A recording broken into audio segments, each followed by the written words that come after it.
Hi, welcome to the show.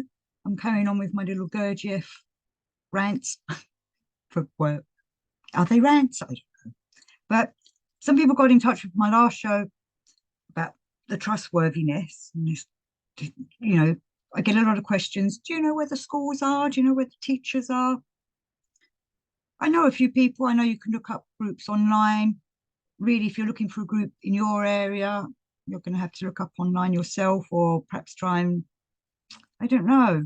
I'm a person that attends the All and Everything conference that's held once a year, and there's one on again this year in late April. It's going to be in Greece this year, but it's also going to be online. I met a lot of the people I know now and trust in through that, and they're all different groups from all around the world, all different people, because it's a conference that's run by all different people from different, like I say, different groups, different Gurdjieff works. So that's why it's quite a mixture.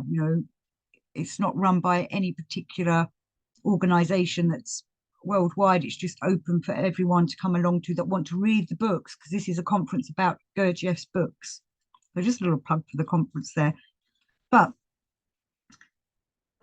as somebody reminded me about the three main principles of why you're doing the work, or what it is you should be doing with the work. And it reminded me of what Ouspensky said, which is from, so this is from one of the records of meetings. So the people are asking Ouspensky, do people who study this system work only for themselves, or do they work for other people? And Ouspensky replies, first line is study of oneself and study of the system, which is what hopefully you guys are doing at the moment. You're studying yourself and looking at the work by reading the books and working upon oneself. Sorry, I once again forgot to turn my phone off. So this is the answer. First line is study of oneself and study of the system, or the language. The language, he puts in quotes. Because the work language, not just the words that Gurdjieff has created for the work, but even the language of, like self-consciousness, self-remembering, self-observation, just as an example of some of the words. There's specific words are used to help one remember what it is one's supposed to be doing and how one works on oneself. So on this line, on this line, one certainly works for oneself. Second line is work with other people in the school and working with them. One not only works, but with them, but for them. I'm going to just read that again. Second line is work with other people in the school and working with them. One not only works with them, but for them. So we're trying to work together. When you meet other people and get into a group or a school, it's not just about yourself. You're helping each other develop. You're helping the teacher who's teaching you work on his, herself. You're helping your fellow compatriots in that group to work on themselves. But a lot of people, I know I can't meet you in person, but a lot of people email me, which is lovely, get a conversation going. People leave comments, which I can respond to. We're trying to help each other. Obviously, there are some comments that get put up that are, obviously from bots or from people that are trying to disrupt work. And I let them stay up. I think they're quite funny. I do engage with them sometimes, which many people tell me not to, but it is amusing. But the whole point of being in a group is working on each other, not that, I'm going to be better than you, I'm going to be top of the class. You're all trying to make each other be top of the class, which in a way is why I was doing these videos in the first place when I first started doing them, a few years ago. I wanted to encourage others, we're all on this group class path together.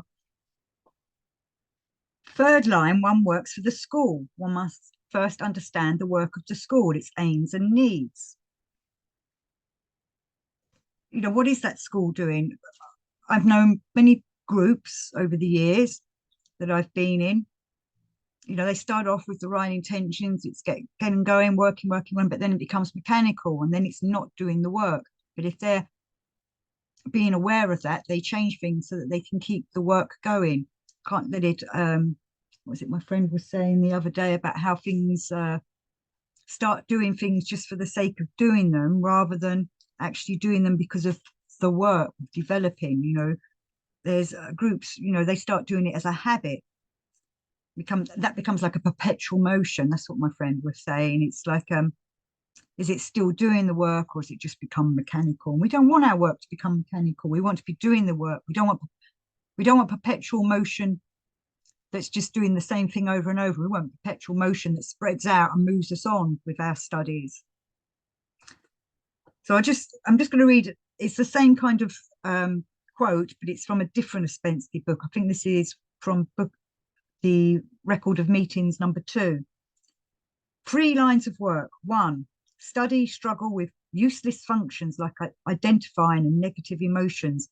Everything you get is for yourself. 2, you cannot have all to yourself. You must give to other people. You can only understand certain things by explaining to others. This all concerns people in the work. 3, the idea of school. The circle is still larger, concerns all the outside world and all the present and future of the work. Then good and bad becomes what helps or hinders on a larger scale. And this is the thing with everything we're encountering in our life, whether it's in a school or not, is whatever's happening to us, is it helping us or is it hindering us? And that's I find a relevant bit of advice that I use myself with everything. Sometimes I forget to, but usually when things are hindering me, or when things are so good that I've forgotten that I'm living in that ecstasy instead of enjoying or using it to help me develop. So watch out for what helps and what hinders you. So from the views from the real world, from Gurdjieff, this is from page 223.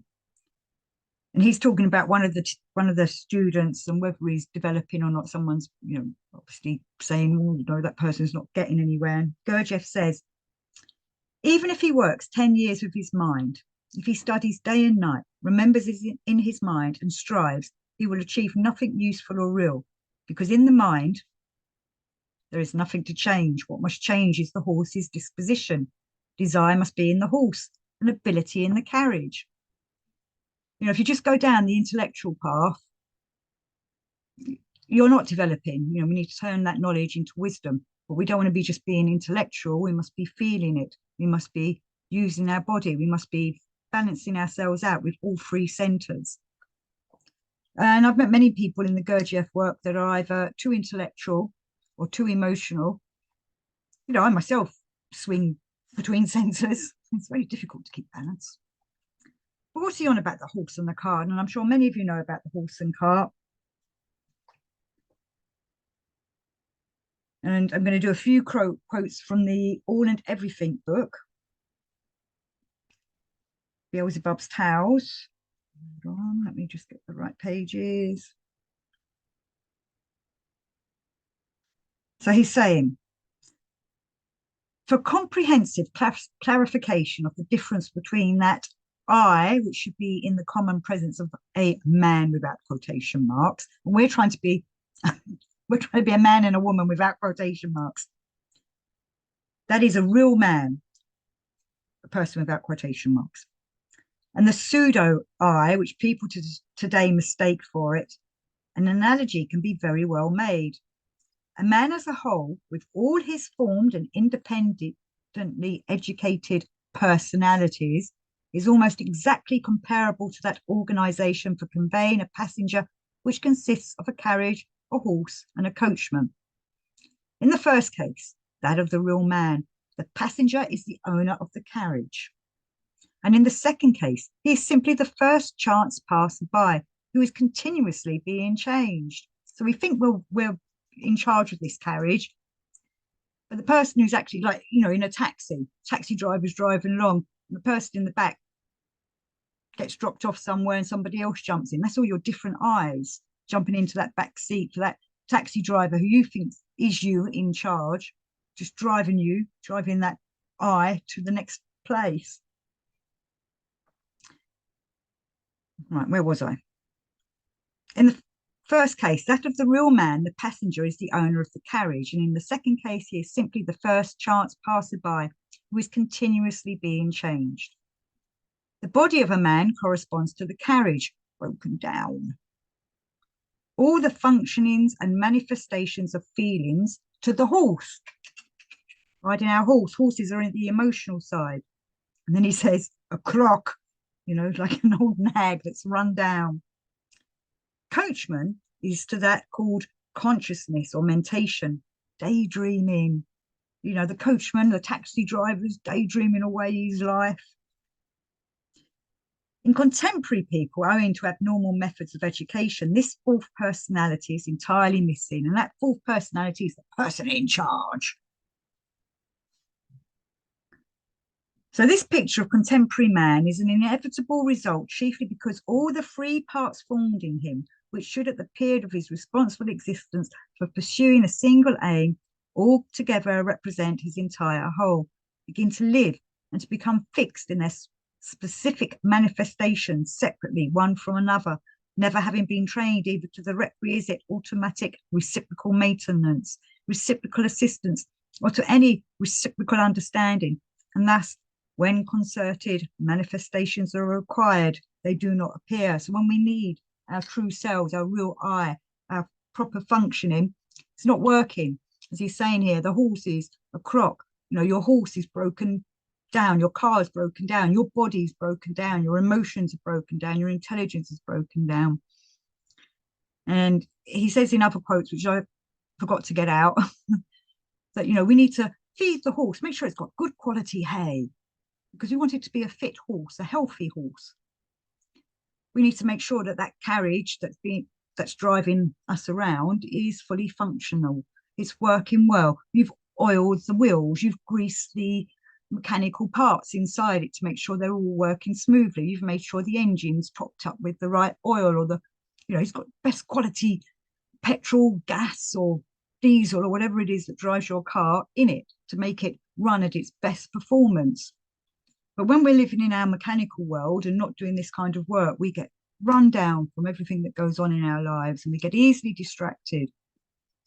But when we're working at our higher performance, at a better performance, we are aware when something's trying to knock us down. We know how to act rather than react. Sometimes I get them around the wrong way. Someone's reminded me. And I think sometimes, because when I'm doing these shows quite spontaneously, I'm not saying the right things, but I hope you know what I mean.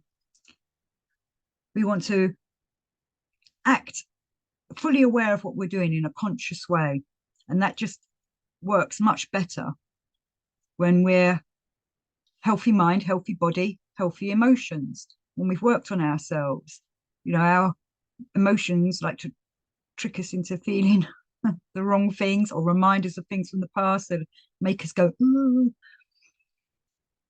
And by working on ourselves, we learn how to deal with that when it comes towards us, how to be impartial towards these kinds of things. But it would be nice to find a school, the right school, to develop ourselves in with other like-minded people. Maybe you will find one. Hopefully, I hope you do. I hope there is one around near where you are, or you can get to somewhere. Luckily I know a few Gurdjieff people, so I can go out and meet them like once a week, or even once a month if things get difficult. And we encourage each other on the Gurdjieff work, or if we don't understand something, I have people I can talk to and say, help me with this, and hopefully they feel the same way with me. Coming back to the old trustworthy, which I did in a previous show, finding trustworthy people to do this work with, to help us develop, not people that want to make us feel like an old clock. So thank you for watching, thank you for listening. Be the best you can be, make sure you look after that carriage, that horse and cart.